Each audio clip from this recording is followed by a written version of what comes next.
When working with clay, you're going to want to have a work surface of some sort that your clay is not going to get too stuck to. So something slippery, plasticky, something or other.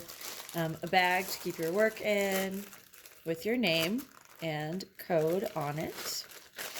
A wet paper towel to wrap your work in to keep it moist.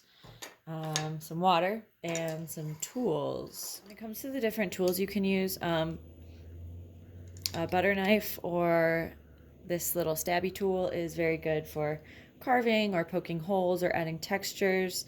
If you want things to be a little bit thicker and smoother, you can also carve with this tool.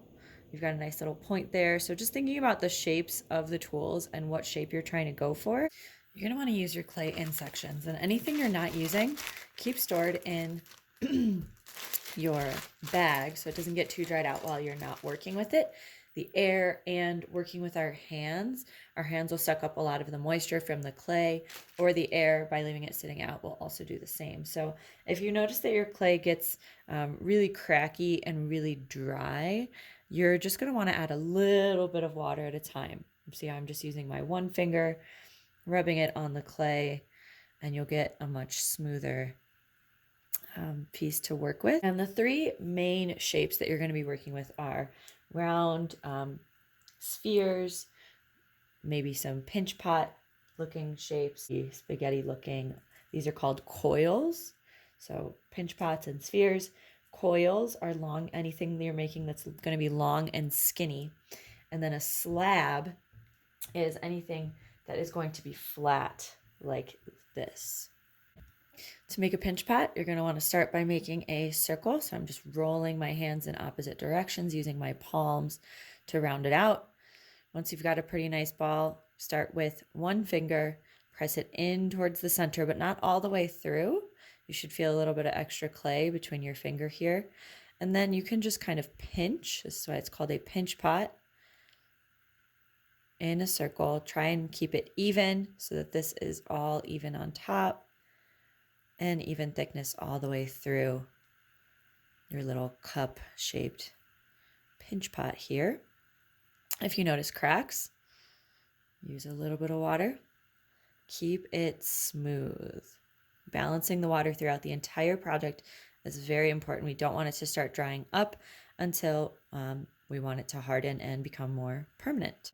You can stuff something inside of it, which really helps to keep its shape. I'm just going to use a little bit of paper towel here, ball it up, put it in, and then you can close. It might be a little too much to stretch my clay around. You can close it either by doing a taco to make kind of an oval shape, or you can just kind of pinch it all together to keep that sphere shape. And then we can continue to round it out without having the shape collapse in on itself, since the paper towel is holding it nice and sturdy for us. Next is our coil.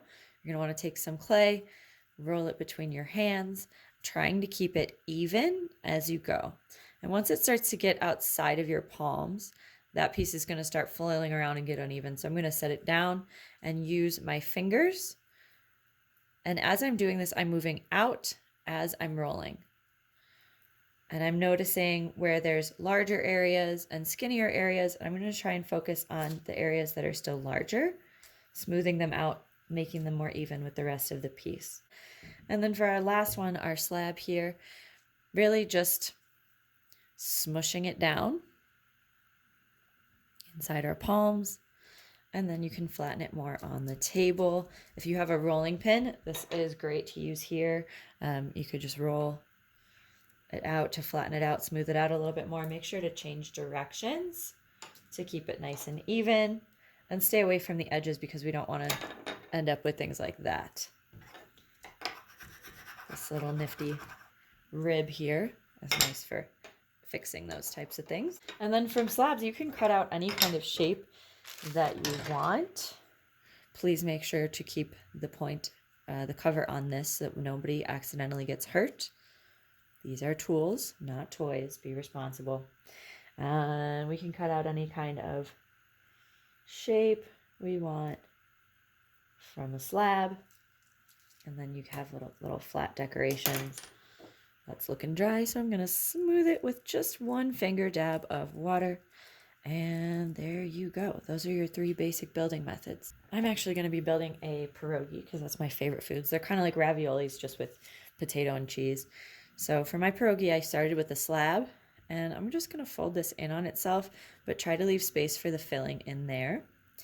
And yes, a paper towel will be very helpful in keeping that middle shape nice and full. It's kind of like making the real thing. Pinching it together at the top, getting some nice little texture indents. If you want something to be totally sealed off, you definitely want to smooth it with some water, but I'm going to leave it a little edgy since that's how pierogies look. But yeah, the edges will get dry really fast. You'll notice some cracking, and you want to smooth any cracks with water so that they don't continue growing and breaking your project. When you're cleaning up, always, always, always put your art project away first. So my bag is all together, and I'm going to set it in a safe place. And cleaning up is really important because we don't want this dust, like any wet clay is going to dry into dust and make a big mess. So we need to wipe and rinse everything out. So dump and rinse your water bowl.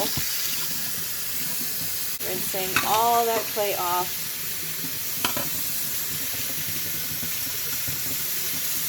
And putting them in an appropriate place to dry. Make sure there's no big chunks left, because those create a big mess.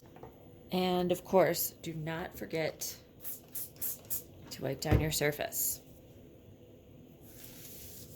If you have any big clay chunks or dust coming off of here, use a hand on the edge of your table and scrape all that dust into your hand. Please do not brush it onto the floor.